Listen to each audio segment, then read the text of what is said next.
So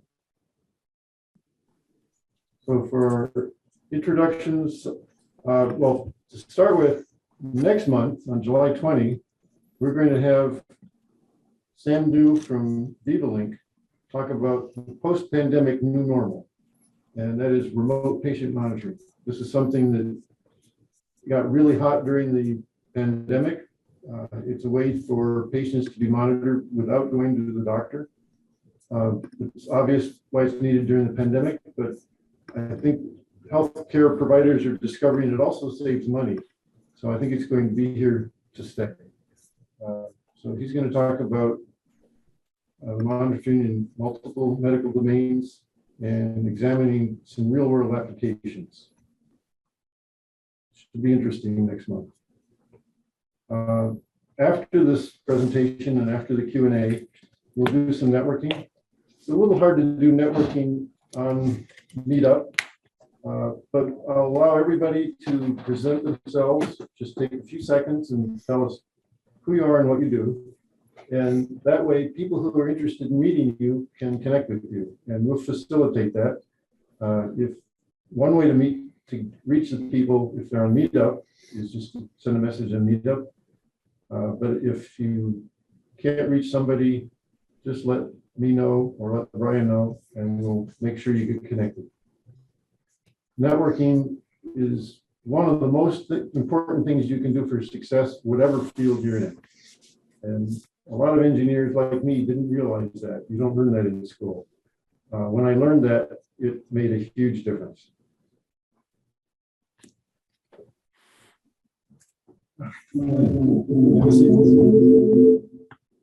Okay, so I'm going to turn this over to Brian, who will be running the meeting. Thank you, Brian. Thanks, Walt.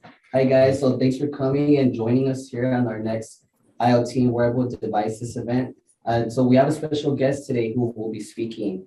His name's Arne Lang-Ree. He's a co-founder and the CEO of Spanner Product Development. He'll be talking about perspectives and practices driving success through design, maybe with even greater influence on product success than the specific technologies employed. And, last but not least, I wanted to give the stage and the microphone to our guest here, Arne. Welcome, and thanks for joining us for today on our event. Thanks, guys. Happy to be here and do this somewhat live. So there's a few of us in the room. So if you see me kind of looking up, I may be just distracted, but it's because Walt and Brian are sitting right here. And then if I look this way, it's because the big display where my presentation is up there. So I'm just checking to make sure I'm on the right page. Yeah, I haven't shared yet. Thanks for showing up, everybody, and welcome to today's session. First, I want to express my gratitude to Voler, for Walt and Brian for hosting this series of talks, and for inviting Spanner to present today. My name, as I said, is Arne Lang-Ree. I'm the CDO at Spanner. We're a design consulting firm here in the Valley. We're a team of about 25 engineers and designers dedicated to amplifying our clients' success, bringing great product to market, specializing in products where user experience is largely shaped by the design of the device itself. Today, I want to share with you our perspective on a key fundamental element enabling success and launch of IoT products. Not the only one. There's never a guarantee. It's our perspective. So hopefully help you think about things in a new way, and maybe take away something new that you can bring back to your own product development procedures.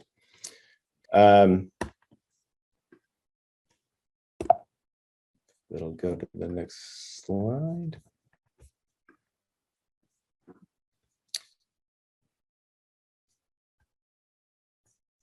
That was weird. Okay, let's go on. First, I want to set the scene here for what's at stake when we're talking about product development with IoT. Apparently, by the year 2025, there'll be some 30 billion IoT devices on the planet. They're coming online at a rate of about 150 devices connecting every second. And consumer electronics devices account for about 2/3 of that.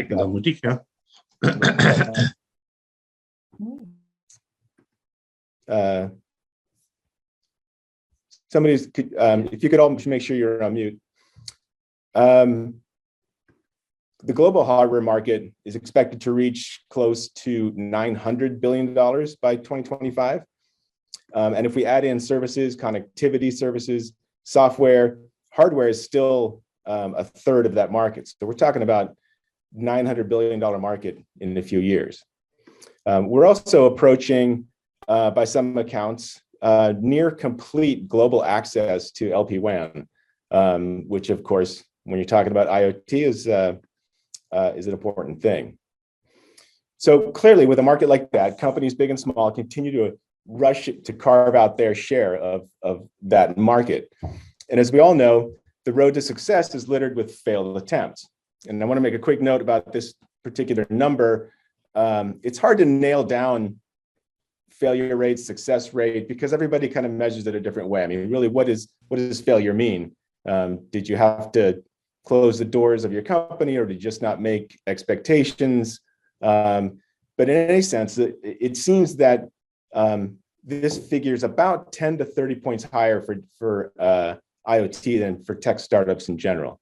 But even so, VC have continued to invest in this sector, at least as of last year. I mean, VC being what they are, we'll see.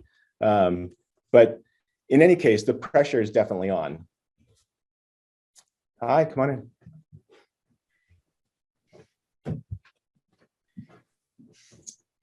in. Pundits and writers who look into these things have myriad opinions. Sorry, we're shuffling chairs around in here. It's good to see people in person. So if there's a little background noise, that's why. So there's myriad opinions out there to explain the higher failure rate in IoT startup and why IoT hardware is harder than other hardware. So for example, in a large study, Microsoft distilled it down, unfortunately, to a point that's not altogether useful. I mean, any of us could have come up with this same list, right? Like, oh, it's hard. We didn't have enough. We don't know what we're doing. Nothing worked. We got hacked. But this really doesn't tell us what to do about any of it. From our point at Spanner, this author, Maria Karnikova, who's writing for Medium, pretty much takes the blue ribbon for her analysis. But unfortunately, this is the last line of her article, so it leaves unanswered how we're to figure this all out. You know, how do I know whether my product does satisfy someone's unmet need or not? How do I make sure it does? And when should I start asking this question? So we'll get into all of that. I want to start laying out our path to address these kinds of questions by first looking at some examples of IoT devices from failed startups, and then a couple successful ones to illustrate some salient points before we move forward. Of course, the successful ones I pulled from Spanner's portfolio, but to be fair, I did the same for the failed examples, and for a couple of reasons. First, it's too easy to pick on the other guy and sort of buy into the oversimplified stories we hear about why companies fail. Because we know these two examples intimately at Spanner, we're reminded that stories are always more complicated, and the perspectives presented today about enabling success are ever only part of the equation leading to success in general with new product. So the first example is obviously a smart lock, and a spectacularly beautiful one. The workings inside are like a Swiss watch. Features packed into this mechanism, addressing every corner case the team could imagine. Unfortunately, with the engineering focus narrowed to what was going on inside the device itself, other important aspects of the product ecosystem, the larger ecosystem, were overlooked until it was too late. The company couldn't pivot fast enough, and we never saw this come to market. The second example is a little-known case study in much the same situation. Again, the inner workings of this kitchen counter machine are dazzling. You know, it's like engineering eye candy, not only from the mechatronic point of view, but also aesthetically. For example, colors, materials, finishes for the interior, what a user would never see, were as carefully considered as the exterior. It's not inherently a bad thing. Apple is famous for that, and they're quite successful. But again, with a tenaciously narrow focus on the machine for its own sake, the product became distanced from the originally intended experience and ultimately missed the mark. What is the product? It's a juicing machine. So there's a press in there that could jack up your car. It's very strong. I mean, I know nobody here has ever geeked out on engineering or on technology, but trust me, it happens. Yeah. Switching to the positive side, we have this well-known startup, August Home, which attracted substantial investments prior to its acquisition in 2017. The core tenets of the user experience that we were after were always present in this process. For example, in early architectural conversations to define the product elements, we debated whether to include Wi-Fi on board the device alongside the BLE and the implications for power management and battery life. Making that work, of course, would have been a technological challenge to geek out on, but instead we zoomed back out to consider alternatives in the larger context of user experience, suggesting instead we adapt a simple BLE Wi-Fi bridge on AC power. And that device remains a key part of August's product roadmap. We flipped the device-centric posture to find a solution from a user-centric orientation. The second example comes from a company called M, which was launched in 2017, was a recipient of many accolades for their brilliantly innovative solution to empowering young women to manage their reproductive health. M was acquired last year, so a good mark of success. Because the user experience here was also always front and center in the conversations from the outset, we understood immediately that the device itself needed to take a backseat to the user's primary experience with the product through the app and the SMS-based notification system. To that end, our objective was to make the tech disappear. This applied to mass, volume, BOM cost, and then telltales like buttons, lights, connectors. The device appears and behaves no different than a conventional compact in the user's hands. Again, user-centric orientation to the design. Oh, we didn't get the M picture. Sorry, I was one image behind. So there's M. Some of you may cringe a bit when I use the term user-centric. I understand. Thinking this might end up becoming one more lecture on the magical powers of design thinking. Your anxiety would not be misplaced, as we've seen a hockey stick rise in the usage of the term in the last 20 years, thanks in large part to our friends over at IDEO, who have become the flag bearers for user-centric design since the 1980s. There's no arguing, though, that it works. But this is not that lecture. We won't go there. Instead, we're going to go quite a bit deeper, very quickly, to build some context around why the methodology works, and then talk about some tools you can use without having to say design thinking. So designers in general are context hogs, and I'm no exception, as some in the room here can attest. So when building context, I like to start big, like really big. So we're going to start today by rewinding a big chunk of history. So just hang with me. We'll get back to product, and hopefully this will all make sense. So we sapiens as a species first appeared on Earth some 300,000 years ago, having, among other evolutionary advances, the physical characteristics to enable speech.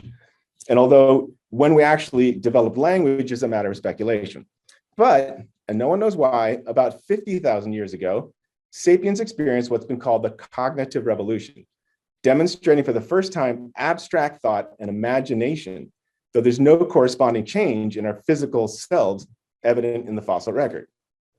About 20,000 years ago, we start seeing things like the cave paintings at Lascaux that you see in this image. We'll never know exactly what function art like this had in the cultures of these artists, but it is really compelling to see stories here about things that were critically important and relative in these people's lives, as if in the caves, they created a platform for shared narratives, for passing on their cultural values. They didn't have an internet, right? Because it's in stories that we imagine experiences that we've not personally lived, and we integrate culturally important knowledge. It's very hard for me anyway to imagine places like Lascaux without a rich spoken language to go with it. So then fast forward to the 20th century, and in fact, a consensus builds around exactly this notion. 20th century philosophers, if I can click on the right spot, turn the objectivism of Descartes and his gang of philosophers on its head, constructing a new paradigm which says that we sapiens experience our universe solely in and through language and narrative. We do not access or understand reality in any other way, period. In fact, to us, there is no reality other than that we experience through language. And so I know that can be a mind bender. So for now, let's just agree that creating narratives or storytelling is very powerful magic. It also happens to be the key to understanding design.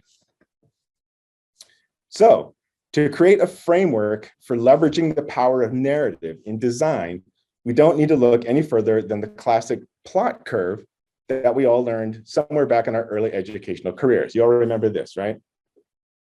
From AP English or whatever it was for you.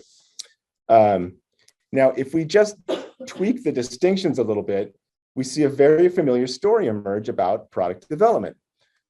For example, early work in development is typically expository, like understanding market conditions and potential competitors. And then once a need or opportunity is identified, the development begins, building towards market launch, and hopefully lots of happy users. But before we carry this model too far, I have to take a moment here to stress a very important point. Storytelling in design and business is a very different pursuit than storytelling as an art form, say in literature, theater, or movies. To illustrate, let's have a look back at one of the most culturally epic stories of our time, which is, of course, Star Wars. So with storytelling like this, we're in it for the entertainment. We love the twists and turns. We love the suspense, the drama, the conflict and tension building towards the resolution, which in this case, is a big explosion, which is always fun too. We've been hooked on this template for 20,000 years, and which was no secret to the makers of Star Wars or anything else coming out of the entertainment field. In a business narrative, however, we're not in it for that kind of ride. We don't go looking for conflict and tension. There's probably enough of that happening organically anyway. The objective is not about experiencing the rising action for its own sake. It's about the result. In other words, there's far too much at stake to make a bet on a surprise ending. Instead, we need tools to minimize the drama. We need concise, distilled expressions of the resolution we're after to make the development process as low risk as possible. We need control documents, free from car chases and explosions. Most of you are probably familiar with diagrams like these as tools to capture design strategy. They're control documents. System block diagrams are obviously very useful, but a diagram like this puts the device and the technology at the center of attention. If a user is considered at all, they're on the periphery. I don't know if you can see my mouse, but you see some users out here pushed to the periphery, just another input to the technology. This starts to feel like the failed startup examples we looked at earlier. Narrow focus on the technology, the user pushed to the margins. If a control document is the abstract for the narrative we're trying to create, we need to be careful about what we're implying in those documents. We need a tool that puts the user at the center of attention to keep our focus on the user experience as we debate design decisions. Thankfully, such a tool exists and is common practice in design. In the design world, we capture and identify critical elements of user experience using narrative in the familiar template of a storyboard. It's very important for today's conversation that we demystify storyboard as a tool, since it's the most effective way to avoid a device-centric or tech-centric approach to design. And I don't want you to go away thinking about this in the abstract, like it's somebody else's job to do this, and it's really interesting to learn about it, but it doesn't have anything to do with me. If you're in the business of developing product, I'm actually suggesting that you pick up a pen and draw cartoons. You don't need to be an illustrator or an artist. You don't need much in the way of drawing skills at all. You just need to let the critical elements of the narrative come through. To demonstrate, let's take a quick look at a couple of design storyboards and see if a familiar pattern emerges. Here's one for some kind of IT solution. Does this sequence start to look a little familiar? It's like, what's going on? I have a problem. Let's take these steps. Everybody's happy. We're back online. It's great. Here's another one for an app that seems to help you park and then find your way to where you're going on foot. And again, a familiar pattern. A great storyboard can live on just 4 panels. Usually no more than 6 are needed. What's most important is that the sequence sticks to the elements of narrative that have been burned into our brains for 20,000 years. As a counterexample, this one is completely devoid of narrative, even though it illustrates a sequence through time. Without the elements of narrative we're programmed to look for, we're left wondering what the objective is and what the problem was in the first place. We're back to focusing on the device. So stick to the plot. I would suggest you create a simple template on a full sheet of paper, something like this, and just print a stack of them. And as early as you can in the development process, start sketching in what you know. If something changes or you simply don't like it, just file it and start in on a fresh sheet. Put another way, we need tools and practices to ensure technology is subservient and user experience is paramount in our approach to design if we expect to deliver fantastic product. And just to be clear, when I say we, I mean we as in this entire design and engineering community, not we Spanner, although we're a small part of that. So yes, in the end, IoT devices are not unique in this regard.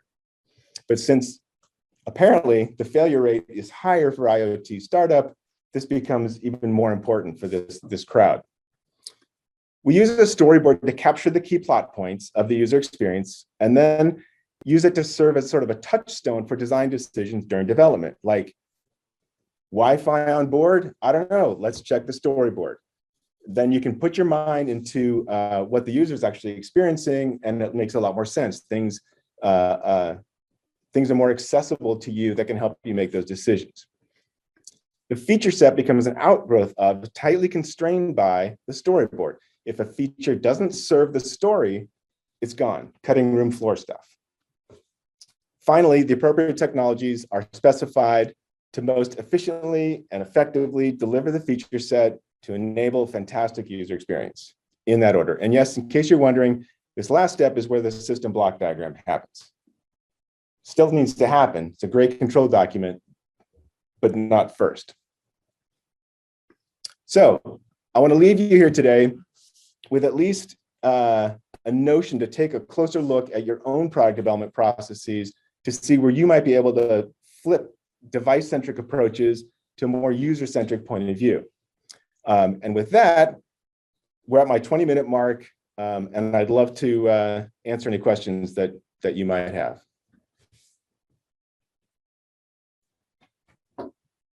Well, I've got a question, though. No, I think we have a question here. Can you read that for us? Yeah. Thank you, Arne. Yeah, no, we have a couple of questions. So we have one here from Miguel. He's asking, do you have tips and tricks on how to best weave some compelling story telling into an IoT product? Yeah, and like I said, I don't think IoT hardware devices, products, in whatever form they show up, are unique in this regard. Whether you use a storyboard template or some other process, making sure that you're very clear on what the user experience is that you're trying to create, first and foremost, before we start talking about component specifications or anything else. That comes later. What really needs to happen is for everybody around the table that's working on the program to be completely synced on what that user experience is. Maybe you have an ID, that industrial design or product design department, and they're generating all this kind of stuff. That doesn't mean that you're not allowed to capture user experience in your own way on a storyboard template or something like that, just to keep it front and center for you and your team. Well, I have a question. Go ahead. Oh, Go ahead. okay. What are companies doing these days with emerging requirements from Google Play Store with regard to their data safety label that's coming due in July 20th this year, and Apple privacy? Do you have any comments and thoughts? Oh my, I don't. I'm actually not all that intimate with that part of it. If there's somebody on the call who has some experience or insight there. It probably applies to apps, right? You're talking Yeah, about it apps, right? applies to Google, anybody who wants to upload new apps to Google Play Store, or if you have an existing app, but you're trying to update, starting July 20th, unless the app developers fill out the Google data safety label, they won't let you do it. Google won't let you do it. That's their new, ADA, App Defense Alliance safety guideline. It's for the users like us, right? Mhm. To better understand, what they're doing with our data, right? Yeah. So that's their new, and then there's an independent third-party security review that's done by 4 selected chosen labs. And, Now Secure is one of the companies who does it. So I was just wondering what the companies are doing on that front. It feels very analogous to, say, regulatory and safety requirements, like on the hardware side of things. You might have FDA if you're in the medical space, or CPSC, or OSHA, or UL that you want to go get listed. That there are standards that you need to comply with that become part of the product definition. I don't know their exact specifications for their standards, but I kind of like the idea of that happening in the software space as well. Let me add something to that. In medical devices, the security has become a really big issue, particularly for large companies, not so much for some startups. In the consumer space, security has been largely ignored. And it's because if you go and buy a product at the store, have you ever selected one because it had better security? And even if you wanted to, could you tell which one had better security? Is exactly what we need. Somebody needs to have standards, whether it's the government or Google, and then we will start to have more secure products for consumer products. So I think it's great. Thank you. Yeah, great question. Thanks for asking it. Yeah, and we have another question actually coming from Jay Rowe. His question is, how does the log story fit in this framework? Yeah, so thank you for that. And I think you're probably referring to the first example of IoT device that failed. So relative to the user experience, the team got too narrowly focused on what was happening, and then sort of, in a way, it's like feature creep. So getting wrapped up into the features that were on board the device without really checking in that they made sense, in the larger scheme of things in the user journey. So there were, I can't go into too much detail, but there were aspects of the user journey outside of just exactly what's happening in the device that then they lost track of.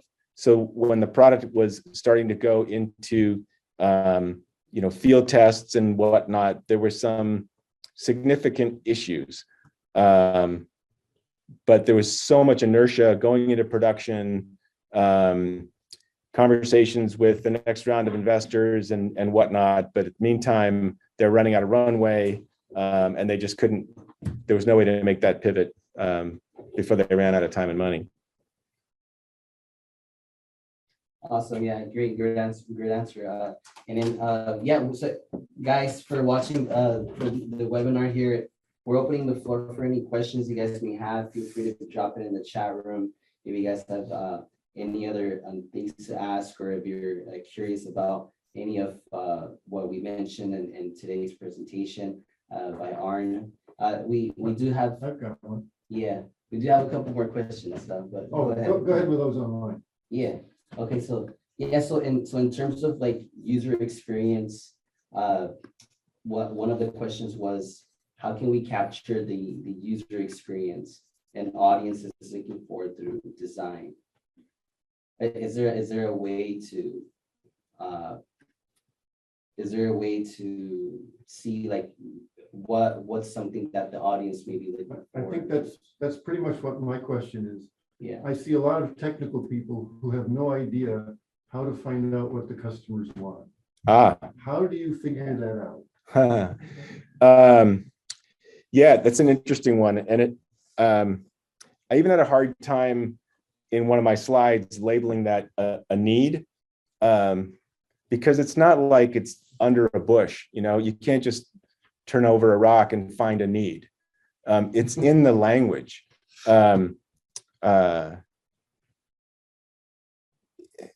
It's a little misleading to think that you're going to go out and sort of find a need. Designers. I find that also people will ask, is this what you want? Yeah. What Ford said was people wanted faster horses, but he created a car. That's exactly right. And I've always loved that, because there's so much behind that observation. And it's why I say I'm not a fan of focus groups, or sort of design 101 with user experiences. One's skills of observation and empathy are far more powerful than just asking people. If you ask somebody, what do you want, you get Ford's answer. It's more about really working hard to understand the user's world. Doing the observations and learning how to do observations without judgment or without jumping to solutions, to just simply observe and understand that part of a user's life where you think there might be an opportunity to shift to a different future because of a product idea that you've come up with. And be open-minded. Often the idea pops into our head, and then as we're sort of observing, somewhere in the back of our mind, we know that it's not such a great idea, but it's so cool. We want to keep pushing it forward. So you get that confirmation bias working, and you start to see things that tell you the idea is great, when really in the back of your head that it's not an appropriate solution. So those are skills. That's why it's a discourse, it's a profession, and why, in my humble opinion, the notion of design thinking, say, of like, if you have enough Post-its and a whiteboard, anybody can do great things, sort of minimizes what's behind all of that. But really, it's don't ask, go look, go find out for yourself. If you're designing something for commercial dishwashers, like people who wash dishes, not the machine, go talk to them, see what their life is like, and make sure that you understand where your product fits into their business. Thank you. Nice, awesome, yeah. And then we also had one of our attendees, Mohammed Mustafa. He's asking, how do design companies collaborate with manufacturing companies for new product designs? Is it during concept or at what stage? Yeah, thank you. As early as possible, as early as is appropriate for whatever that product is.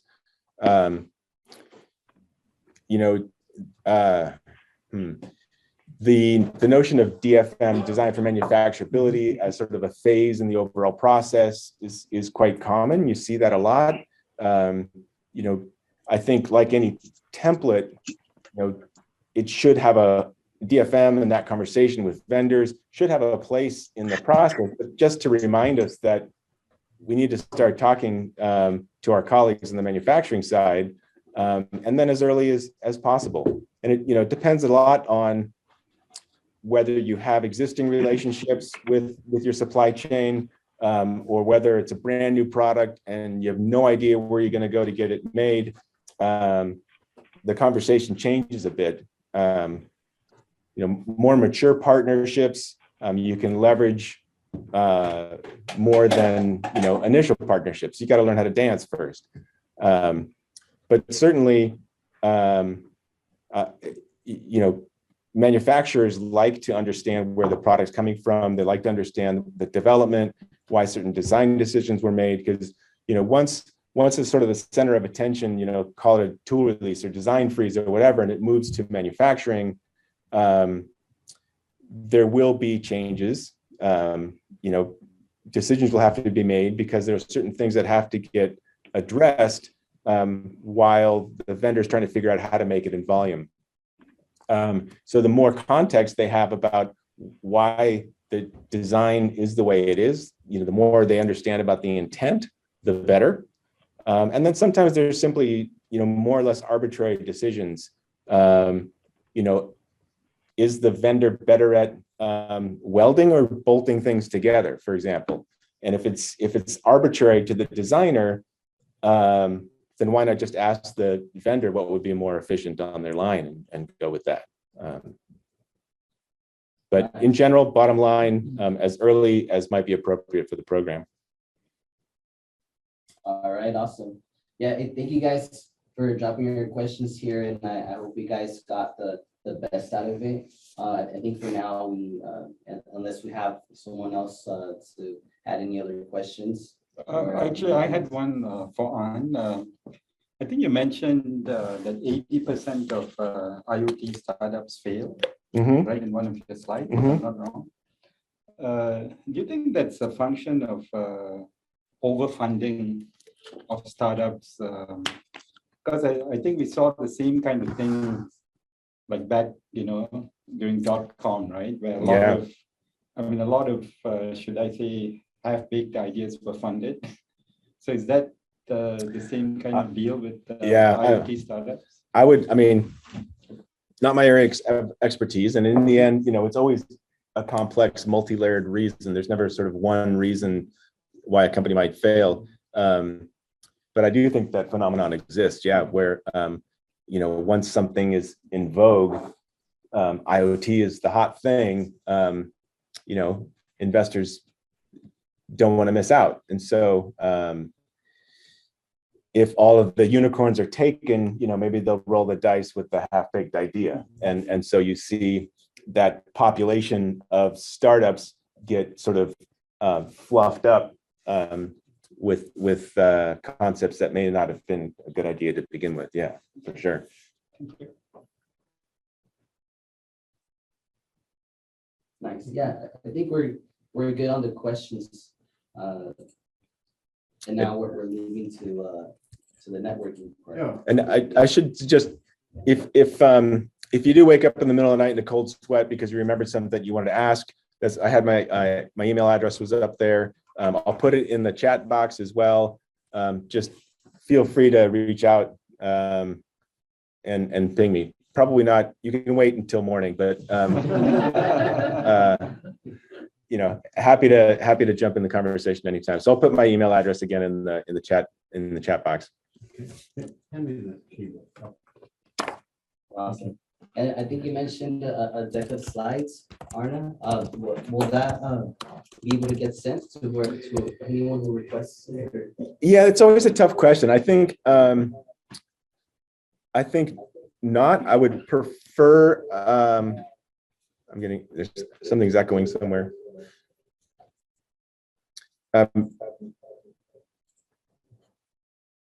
I would prefer we just have a conversation. So if there's a question about what we were talking about, just email me, or maybe we can meet for coffee or whatever. Let's just make it a networking opportunity, right? And chat. Nice, awesome, yeah. that's always a better selection. Well, thank you, Arne. We've really enjoyed your presentation and you had some really good answers to the questions and good questions. Thank you. Yeah, it's been fun. At this point, I think we're done with the online meeting. The ones who are here in the office will get to do a little networking together. So thank you very much for attending. Thank you, guys. Have a good one.